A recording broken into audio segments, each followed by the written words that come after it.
Welcome to Hood Champion Boxing and Sports. In boxing, you find a way to win or you find a way to lose. Who wins? You got the ultimate showdowns about to come up. And I don't really hear many people talking about it, you know what I'm saying? So we're going to have a brief conversation, and then I'm going fishing. I might as well start off with Ryan Garcia and Conor Benn. Listen, Ryan Garcia beats him. Okay? The only way Ryan loses is if he's underestimating him and he's not focused. You know, Ryan Garcia got a large profile. Man's all over boxing, all over music, all over Hollywood. He's everywhere, okay? And I'm not knocking him for that at all. He put a lot of work and time into expanding his profile, making sure people knew who he was and growing his brand, all right? So he's in demand. But he's also in the clubs and in places outside, everywhere except for the goddamn gym. And that could be a problem for Ryan Garcia. But when you talk about talent-wise, athleticism, experience, speed, power, you got to make Ryan Garcia the favorite against Conor Benn. Now, when you talk about Conor Benn, he's got the heart. He's got the balls. He's got the mind to get in that ring and to become a champion. However, that doesn't mean you win, okay? Because Ryan Garcia has those things as well. Now, the one thing about Conor Benn, this is his biggest problem. I think he's handicapping himself coming down to 147 pounds. All right? He's going to be weight drained, folks. And I hope they got stringent drug testing to make sure he and Ryan Garcia both are on a level playing field. But I'm watching Conor Benn train.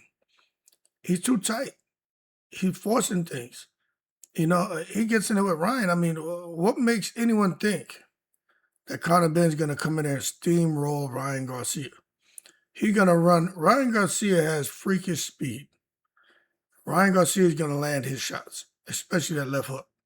And if he hits Conor Benn with it, Conor Benn is going to go down. I anticipate within the first 30 seconds, Ryan Garcia either knocks him out cold or Conor Benn's whole game plan changes because he gets hit with some shit and he gets hurt and he's going to say, Lord have mercy, what I get myself into. And you're going to see as the rounds progress that one guy is able to up in a way, and that's Ryan Garcia. And the other guy is going to be sitting there, man, overthinking and not doing things instinctively. And that's Conor Benn.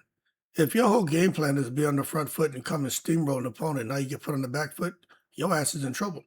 And I'm saying that because when Conor Benn was fighting Eubank Jr., very effective on the front foot, very effective coming forward. But when he got put on that back foot, he had nothing. He just covered up and shit. He just basically took them big 8-ounce gloves and just cocooned himself over there because he was like, he don't know how to fight on the back foot. So he can wrap up in a goddamn Conor Benn cocoon if he wants. Ryan Garcia going to break that shit apart with that goddamn right hand and left hook. And that right hand he's worked on with his dad. So if you ask me who wins, I'm going to stay consistent. Ryan Garcia knocks him out. I say first 30 seconds of the first round. Speed, power, talent, athleticism, timing.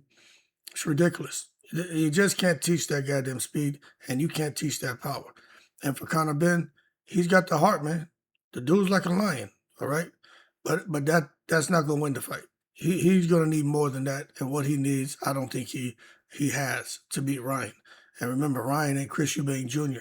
Ryan won't be weight drained. Ryan won't have a rehydration clause. Ryan is coming up in weight. Ryan is comfortable at 147. Conor Benn is coming all the way down. He's basically put himself in the same shoes that Eubank Jr. put himself in when he fought Conor Benn. The only difference is there's no rehydration clause on Conor, but he's coming down too far. So he loses. Now, Janibek Alimkhanuly, he needs a fight at 168. Right? He's done with 160. Like he want to fight at 168. So who could he fight? Well, I mean, how about Hamza and Sheeraz?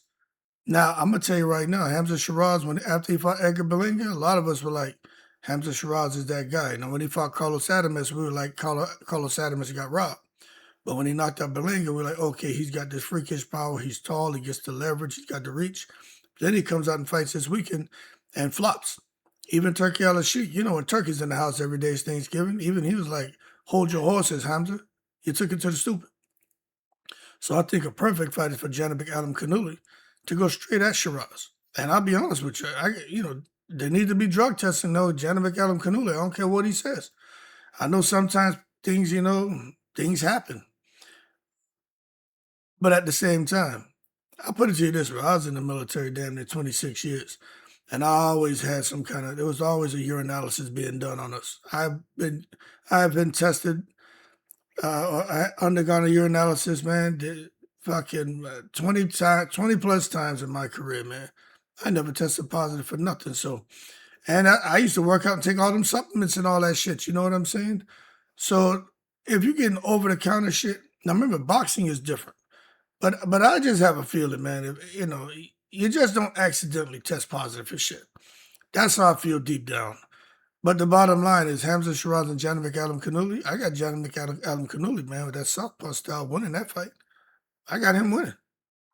That's just how I see it, man. If Hamza Shiraz fights the way he did this past weekend, he loses. He ain't gonna beat Janovic like that. He gonna need more. So Andy Lee and Hamza Shiraz, they got some shit to work on. But it actually makes you wonder if Edgar Berlanga was onto something, talking about he wouldn't take off that hand wrap on his left hand after he knocked him out. Talking about he believed Hamza cheated. Now, of course, when he said that, everybody was kind of laughing at Berlanga because at that point in time, he had the circus going on after he lost to Canelo in Puerto Rico and all over, man, celebrating his loss. But that knockout made us look at him kind of crazy. But now, this is one of those things that make you go, Now, Devin Haney and Keyshawn Davis. Tell you right now, I got Devin winning that fight by unanimous decision. I just don't think Keyshawn's going to be able to catch up to him and be able to do anything with Devin Haney. I don't care how much fainting, how much, faking upstairs, going downstairs, stab, jab, whatever Keyshawn tries to do. What makes y'all think Devin's going to be right in front of this man for him to execute his offense? I mean, to that I say, in the most respectful way, hold your horses, stop taking it to the stupid. Devin Haney is elite. Devin Haney has patience. He has composure. Keyshawn does not. Now, Keyshawn does have the patience to break somebody down round after round, but he doesn't have the patience and composure Devin Haney has to be more economical in his punch output and just basically cool with going to a decision. Keyshawn is there in a seek and destroy mission, breaking you down and then looking to get you out of there later. But Keyshawn wants a knockout. Devin just wants a victory. So I think that's the difference in the fight. One guy wants a knockout. The other guy just wants to win. And the guy who wants to win is Devin by any means necessary, preferably without taking any damage and just getting to a decision like he always does. So I got Devin winning. Now, if Devin fucks around and stays in there too long, he's going to have a problem because Keyshawn's going to make that shit physical. Keyshawn will even pick up Devin and slam him. He'll push him out the ropes. Keyshawn will risk losing 1 or 2 points. Throw Devin off his game. Next thing you know, Keyshawn got the upper hand. He may come in there and pull a Daniel Dubois, Fabio Wardley, headbutting him and everything else and elbowing. You don't know. Keyshawn will fight very flagrant. So he can be a very flagrant fighter, man, and he will fight flagrantly. And if he does, but then the fight could change. But I can hear Bill Haney over there talking about, hey, ref, what the fuck, ref? You messing with my baby. Bill Haney get pissed off, won't he? But anyway, I got Devin, man, playing it safe and getting to a decision. I don't know what kind of money there. I know that the purse bid and Top Ring won it for like 8-point-something million. Yeah, so Devin's going to get 75%. Keyshawn getting 25.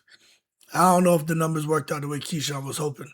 He had a guaranteed $3 million, and they went to this purse bid shit. So if it's on pay-per-view, then they do some good numbers. Maybe they get a little bit more money. But nonetheless, I got Devin winning. I think he's just going to slow leak his way to a decision. Now, Joshua and Fury, I got AJ winning that fight. Although I feel, whoever lands first, I got AJ winning. Tyson Fury, he can't play with AJ. He tried to grab him and shoot that uppercut. I think AJ had to get the ring rust off. AJ's been through a lot. And I think AJ against Tyson Fury, he'll have more confidence because Fury ain't knocking people out like that. And I think AJ, the first shot he lands on Fury, Fury goes down. The bottom line is neither one has the punch resistance they once had. Neither one of the fighters that they were before, that we grew up watching and we grew to love. You know what I mean? They're not the same. Wilder, AJ, Fury's not the same. But the only way Fury wins if he can box and move and catch Joshua with some shit Joshua doesn't see. Joshua has a bad habit of pulling straight back. And this is the thing. When you have an 80-something inch reach and you're fighting somebody with a 72, 73-inch reach, you can do that shit. They can't reach you. But I have a feeling that if Tyson Fury wants to have some success, he got those long arms. If he catches AJ pulling straight back with his hands down like he has a habit of doing, that's how he got caught against Pranger and he got caught against Daniel Dubois. He has to fix those mistakes. Tyson Fury will catch him going straight back like Water. Water was trying to extend his arms straight out. And Fury has such long arms, he was looping the right hands and catching Water. So that's why I think Tyson Fury would have his success. He got to catch Anthony Joshua going straight back with his hands down, thinking he's out of range, and Tyson Fury, those long arms, catches him. But when you're talking about speed and shit, AJ's got the speed. If AJ's on the front foot and he sets up that right hand and he lands that right hand, if he detonates that shit on Tyson Fury's chin, Tyson Fury gets knocked out. Anyway, I got AJ beating Fury. But it could go the other way. But I just have a feeling AJ gets him. Now, the fight that we want to see, just go ahead and make Demetrius Andrade and Jamal Charlo. All right? Them two keep going at it back and forth, been going on for years. At this point in time, they both in no man's land. They both become nowhereans in the sport of boxing. Jamel, a lot of personal shit going on. Andrade, I think, is the politics of boxing. I know he lost his dad. Very unfortunate, you know what I mean? Life is life, you know what I'm saying? I know a lot of us have been through shit like that. That shit is not easy to deal with. But the bottom line is Andrade is back. He got himself a win recently. And why not? Fight each other. Now, if they fight, I ain't gonna lie, man. Jamal's jab is ridiculous. But I don't know, man. I kind of got a feeling that Demetrius Andrade, with them long-ass arms and that southpaw style and that unorthodox kind of wacky style he has, if Jamal can't implement that jab the way he wants, I got Andrade winning that fight.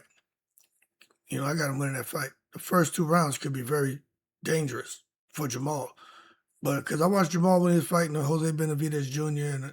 and the other in the fight after that, and I don't know, man. He got the jab, but he doesn't do things instinctively anymore, and that's because of the inactivity.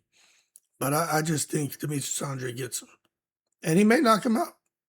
It just depends on what's going on with Jamal. I know he went Ronnie Shields and shit, but I got Demetrius Andrade knocking him out. I do. I see that wacky southpaw style in that left hand getting there, and then the hook cleaning him up. It's too much inactivity from Jamal. But if he can stay behind that jab, he got a chance. But I mean, you look at these guys, man, and you match them up, man, as far as their dimensions, reach, height, everything. They're pretty comparable. But I just think Andrade gets him, and I think he knocks him out. Now, Jai Opetaia and David Benavidez, 2 beasts, man. 2 monsters. You got to put respect on David Benavidez's name. You got to put respect on Jai Opetaia's name. But when it comes to the cruiserweight division, Jai Opetaia is the king.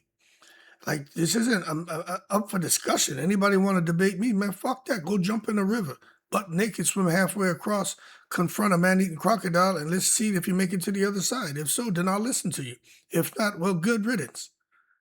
David Benavidez and Jai Opetaia. Jai Opetaia, in my opinion, he beats Benavidez and he knocks Benavidez out.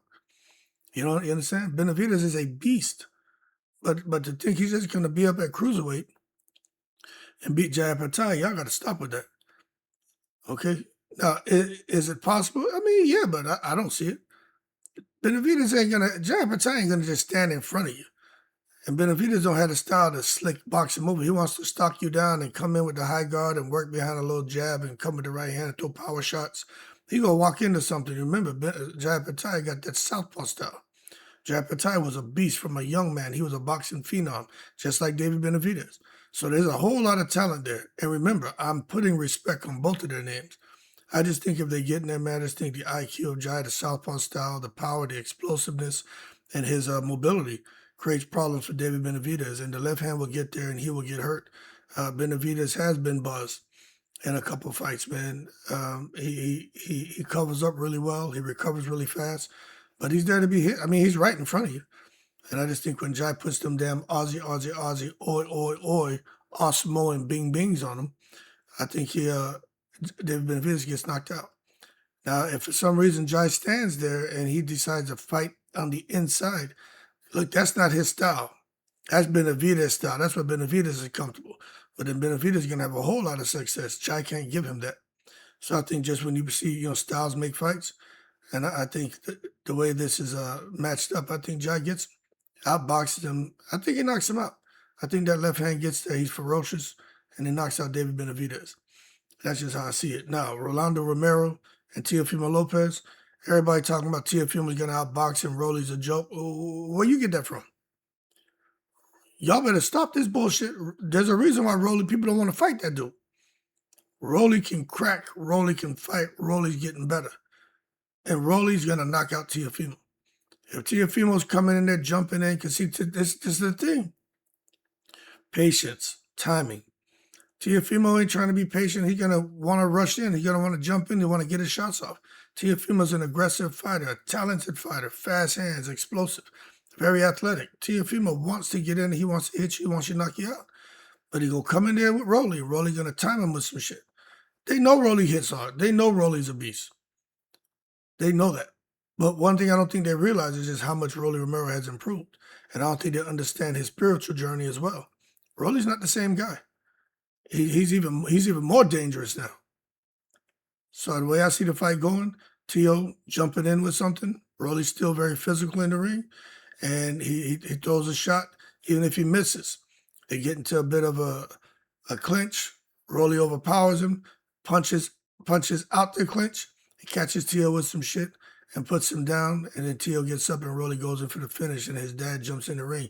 Hey, bro. Yo, bro, what happened to your power? Where's your chin, man? Fuck you, Rolly.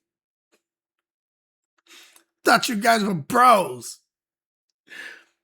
You thought wrong, Pops. Now, Francis Ngannou and Rico Verhoeven. It looks like they're going to try to make this fight.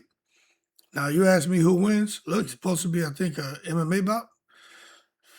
Verhoeven wins if they up on their feet and he, boxing and moving. But if in the clinch, I don't know. I got to go with Francis Ngannou. I really don't know who wins that fight. But you know what I'm saying? If it's in the MMA world, you got to give Ngannou. This dude is a freak, man. But Verhoeven can fight. He's tough. But I just think Francis wins. You know what I'm saying? Verhoeven ain't no Anthony Joshua. Can he box and everything? Yeah, but getting in that damn ring, the kickboxing and all that, I mean, he's a bad boy in kickboxing too. I'm not downplaying him, but I just think Francis Ngannou picks him up, slams him like a goddamn pancake, chokes him out, man, whatever it is. I got Francis Ngannou all day. As far as both of them on their feet, you got to give Rico Verhoeven the advantage there because he proved that there's something special about those hands.